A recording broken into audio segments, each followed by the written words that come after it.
하나님의 말씀은 시편 134편입니다. 시편 134편 1절부터 3절까지 말씀 봉독하도록 하겠습니다. 시편 134편 1절부터 3절까지 말씀을 제가 봉독하도록 하겠습니다. 보라, 밤에 여호와의 성전에 서 있는 여호와의 모든 종들아, 여호와를 송축하라. 성소를 향하여 너희 손을 들고 여호와를 송축하라. 천지를 지으신 여호와께서 시온에서 내게 복을 주실지어다. 아멘. 우리 지난주까지 부목사님들을 통해서 우리 말씀을 들은 그 시편의 말씀들은 성전에 올라가는 노래라는 표제로 되어 있는 그런 시편이었습니다. 시편 120편부터 134편까지가 성전에 올라가는 노래라는 그런 모음집으로 모아진 그런 시편입니다.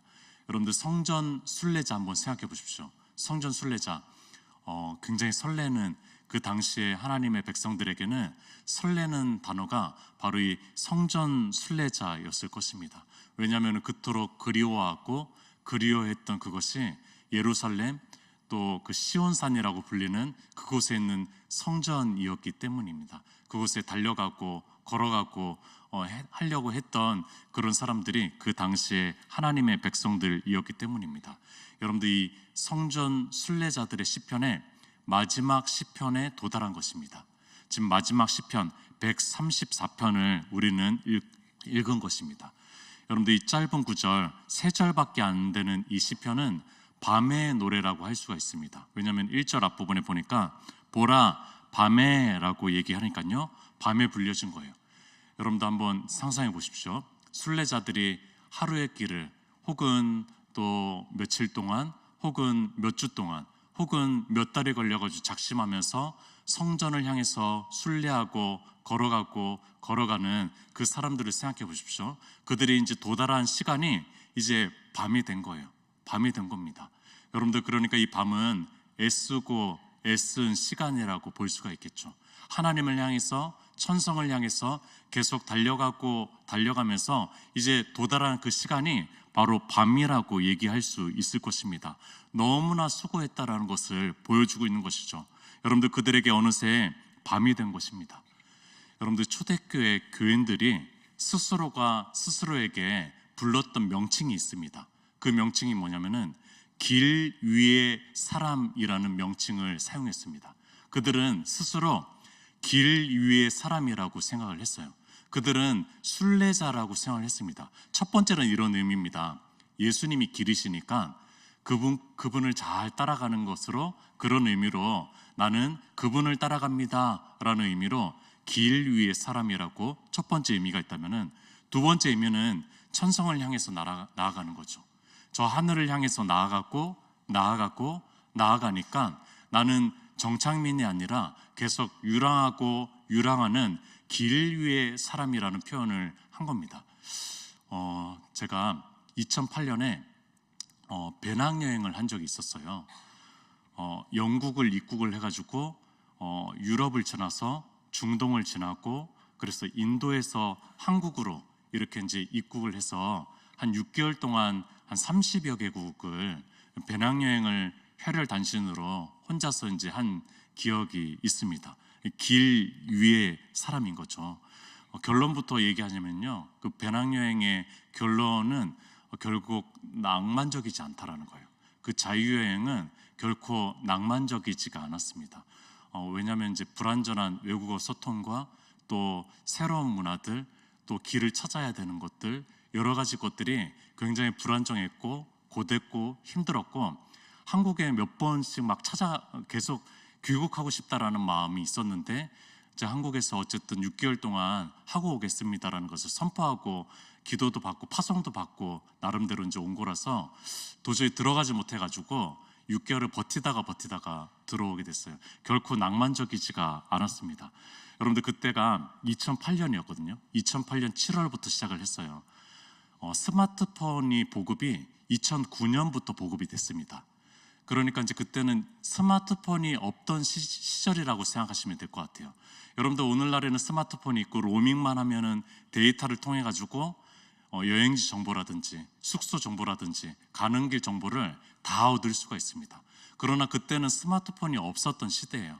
여러분들 그때는 온라인 접촉하기가 쉽지가 않았습니다. 어떤 정보 얻기가 쉽지가 않았다라는 거예요. 그때 이제 혼자 배낭여행, 자유여행을 겁없이 이제 떠난 것이죠. 여러분들 모든 것들이 새로웠어요. 한 걸음 한 걸음 왜냐면은 다 처음 가보는 길이에요. 하루하루 처음 가보는 길을 가는 거죠. 제가 은평구에 있으면은 처음 가보는 길보다는 익숙한 길들을 가겠죠. 그러나 거기서는 다 처음 가보는 길이고, 처음 가보는 나라들이고, 처음 가보는 지역이고, 처음 가보는 동물이고, 처음 가보는 숙소들을 찾아가는 것이죠. 여러분들 두 가지가 가장 힘들었습니다. 첫 번째는 길을 찾아가는 거고요. 두 번째는 숙소를 구하는 겁니다. 여러분들 이것이 배낭여행자들의 90%의 현실입니다. 뭐 낭만적인 거 대단한 거 없어요. 관광지, 유적지 잠깐 보고 감격 얻고 그러는 건데, 현실은요, 숙소를 찾아야 돼요. 내가 아무리 관광지, 좋은 관광지에 있어도 오늘 머물 숙소를 아직도 구하지 못했다면은 그거를 계속 생각하고 있는 것이 배낭여행자의 그런 현실이었다는 겁니다. 여러분도 첫 번째는 길을 찾아가는 거 쉽지 않은데, 가장 긴장되는 순간이 언제냐면요, 국경과 국경을 넘을 때 가장 힘듭니다. 거기에서 나를 받아줄까? 입국을 허락해 줄까? 적대 국가를 지나왔던 그런 스탬프가 있으면은요, 거기에 들어가기가 쉽지가 않고 언어가 쉽지가 않기 때문에 이게 참 국경과 국경을 넘어가는 일들이 보통 일이 아니다라는 걸 느꼈고, 새로운 길들을 갔을 때 내가 그 새로운 길을 다 제대로 찾아가고 있나? 왜냐하면 스마트폰도 없었던 시절이니까요. 그냥 여행자들의 조그만 정보들을 가지고 그 길을 가는 거죠. 그 버스를 타는 겁니다. 그 기차를 타고 그 비행기를 타는 거예요. 그래서 그렇게 가는 것이 참 힘들더라고요. 길을 찾아가는 것이 첫 번째로 힘들었다면은, 두 번째로 힘든 것은 숙소를 구하는 일입니다. 제가 이제 7월부터 했으니까요, 이 배낭여행자들이 가장 많이 몰릴 성수기 때입니다. 성수기 때. 그러니까 이제 저렴한 게스트하우스나 민박을 찾는 일이 이게 보통 일이 아니에요. 그때 당시에는 뭔가 예약하기도 쉽지가 않았기 때문에 다 발품을 찾아야 됩니다. 그 숙소에 찾아가가지고 방이 있습니까? 방이 있습니까? 방이 있습니까? 다 물어보면서 방이 있으면, 저렴한 방이 있으면은 한 거고, 저렴한 방이 다 나갔으면은 다른 숙소를 찾아야 되는 것이 배낭여행자들의 현실이었습니다. 그래서 한 배낭여행자가 이런 명언을 했습니다. 오늘도 숙소를 찾아 나섭니다. 오늘도 숙소를 찾아 나섭니다. 이런 명언을 던졌어요. 그것이 이 배낭여행자들의 그런 현실이었다는 거예요. 이때 당시에는 꿀팁이 하나 있었거든요. 배낭여행자들의 꿀팁은 뭐냐면요, 그 유명한 게스트하우스에 가가지고 방명록을 보는 것입니다. 방명록을 보면은 깨알같이 써놓은 전 세계의 배낭여행자들이 써놓은 그런 여행 꿀팁들이 있어요. 먼저 이렇게 지나간 사람들이 꿀팁으로 이렇게 적어놓은 것들이 있는데, 그 정보를 얻으려고 다들 거기에 가는 거죠. 그것을 가지고 의지해서 한 걸음 한 걸음 가는 거죠. 여러분들 그 유랑민과 같은, 체르자와 같은 그런 길 속에서 하나님을 의지하지 않을 수가 없습니다. 하루하루 긴장되는 삶이기 때문에 하나님을 의지하지 않을 수 없다라는 것입니다.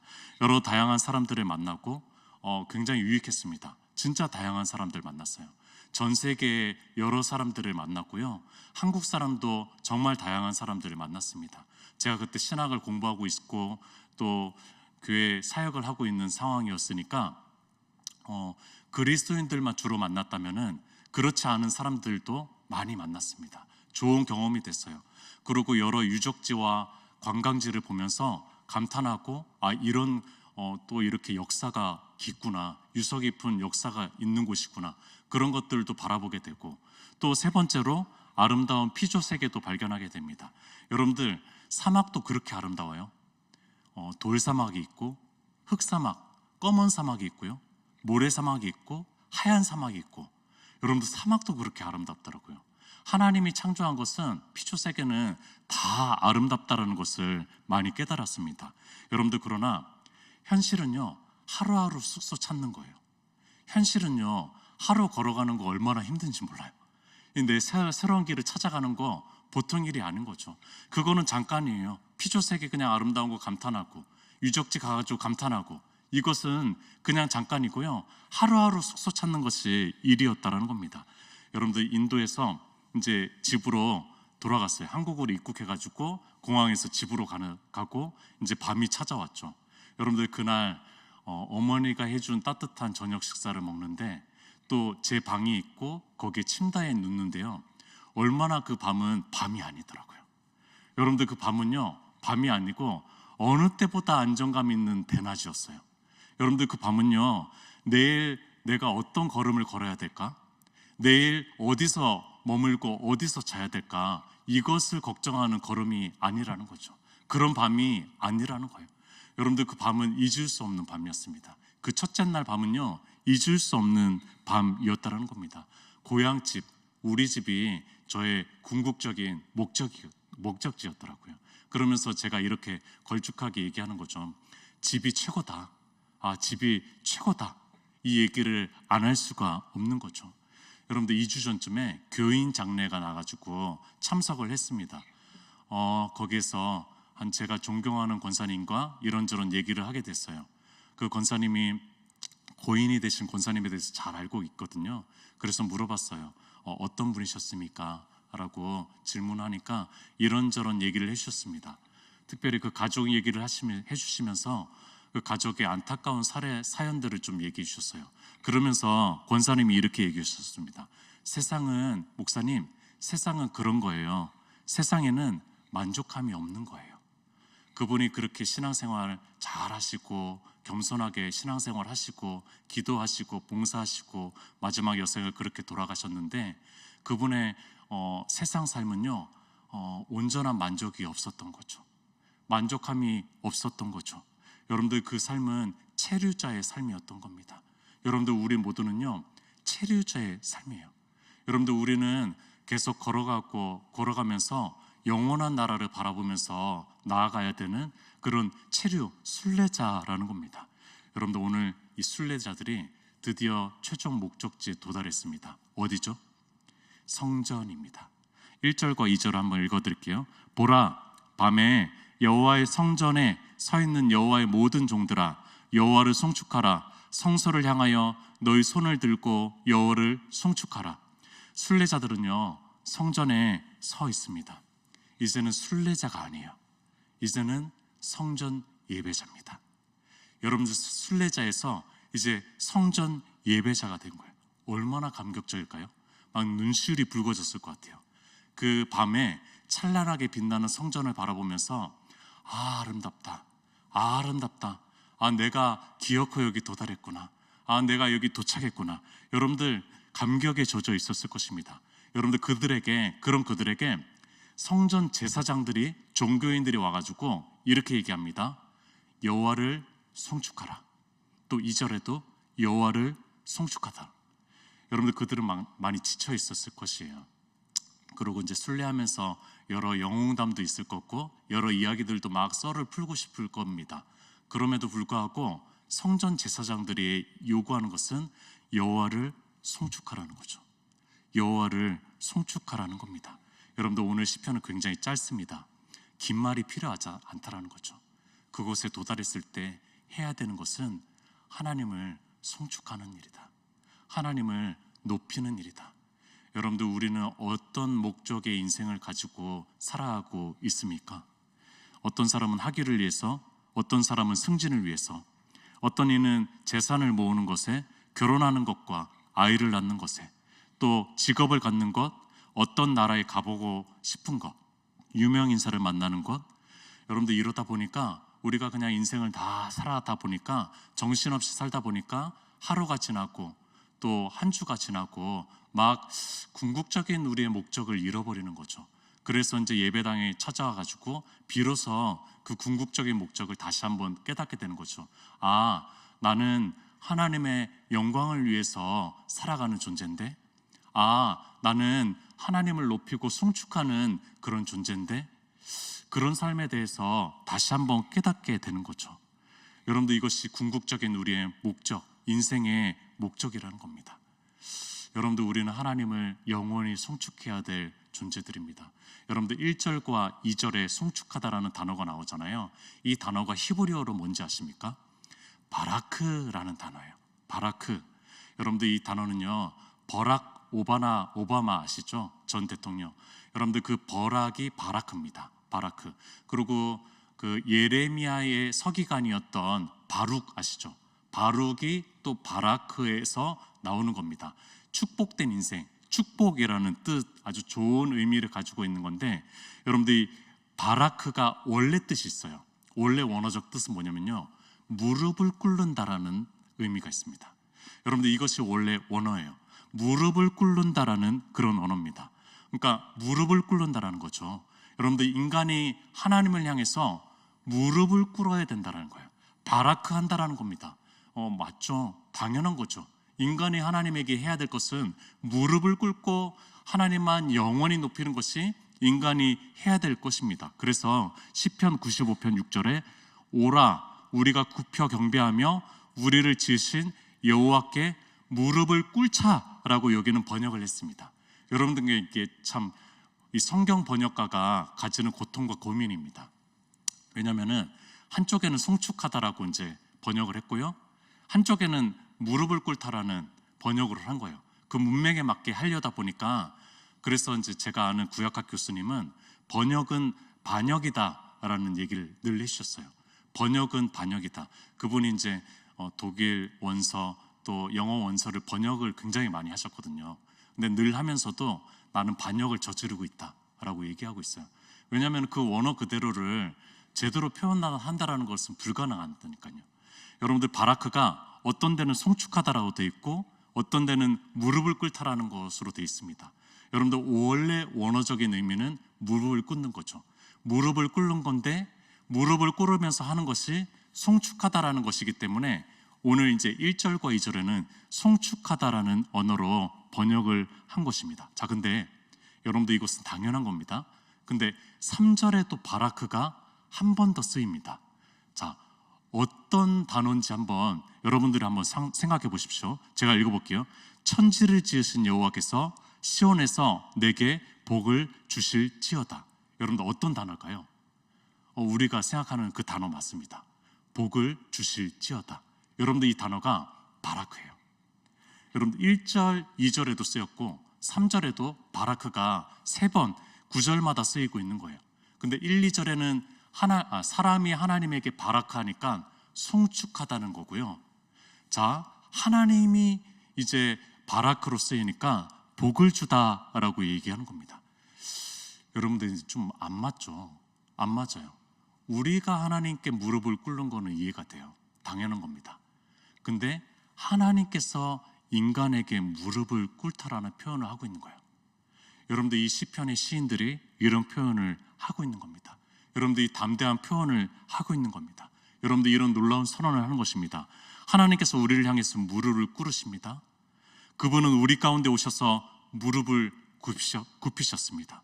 그분이 우리와 같은 수준이 되셨습니다. 그렇게 그분은 자신을 우리에게 내어주셨습니다. 그분은 우리의 필요를 헤아리시고 우리의 마음을 미리 아시고 우리의 처지가 되셔서 우리 곁에 가까이 오셨습니다. 주님은 우리에게 은혜와 복을 주시려고 그렇게까지 하셨습니다. 여러분들 우리의 필요를 아셔야지 복을 주실 수 있잖아요. 가장 가까이 오시려고 무릎을 꿇으시는 거예요. 우리를 송축하려고 하는 건 아니겠죠.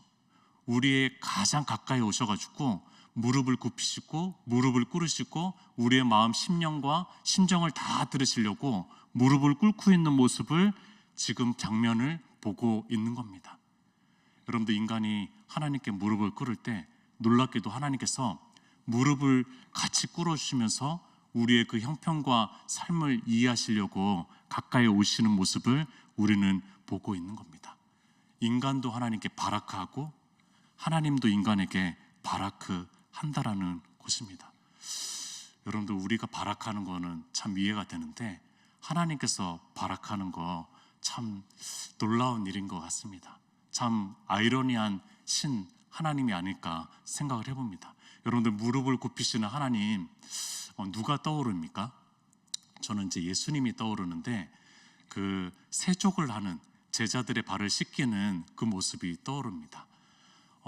가장 비천한 종이 할 만한 그 일을 무릎을 굽히셔가지고 제자들의 발을 닦아주는 모습이 기억이 납니다. 여러분들, 베드로는 그때 강하게 거부를 했죠. 선생님, 주님 왜 이러십니까? 그러시면 안 됩니다. 내가 당신 발을 닦아드리겠습니다 라고 합니다. 여러분들, 이해 안 가는 상황입니다. 주님이 어떻게 내 발을 닦아주셔요? 어떻게 무릎을 굽히시고 꿇으십니까? 어떤 노예의 모습으로 그렇게 계실 수가 있겠어요? 여러분들, 이해가 안 가는 상상입니다. 베드로가 그렇게 저항할 수 있어요. 그러나 주님께서 이렇게 얘기합니다. 이렇게 내가 하지 않으면은 너는 나와 상관이 없단다. 너는 온전해질 수 없어. 너는 내 복을 받은 존재가 아니란다. 너는 나와 전혀 관련이 없는 사람이 될 거야 라고 얘기하는 것입니다. 마지막까지 우리는 은혜를 덧입어야 되는 존재라는 것입니다. 여러분들, 마지막까지 우리는 복을 받아야 되는 존재라는 겁니다. 여러분들, 이것이 우리의 실존입니다. 우리는 끝까지 주님의 은혜로만 산 존재, 그 존재가 바로 우리라는 것입니다. 여러분들, 그래서 천지를 지으신 여호와께서 우리에게 무릎을 꿇으시는 거예요. 우리의 필요들이 여전히 있으니까요. 우리가 완성품이 여전히 아니니까요. 여러분들, 한 6년 전쯤에 베데사부 여름 수련회 때 세족식을 한 적이 있었어요. 1박 2일에 다른 수련회장에 가가지고 세족식을 한 적이 있었는데, 세족식이라는 게 굉장히 부끄러운 일이잖아요. 하루 동안 그 저녁 집회 또 이후에 했거든요. 뜨겁게 저녁 집회를 하고 또 춤추면서 찬양하고 그런 이제 양말을 신은 이제 발이니까요. 얼마나 좀 부끄럽겠어요. 근데 이제 물동이를 준비해가지고 세족식을 그때 다 준비를 했었습니다. 2017년이었던 것 같습니다.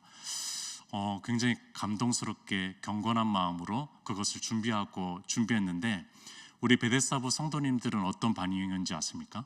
발이 간지러워가지고 깔깔깔 웃고 있어요. 또 그들은요, 어떤 친구는 더 씻겨달라고 발을 막 내밉니다. 부끄러워하는 친구는 한 명도 없었어요.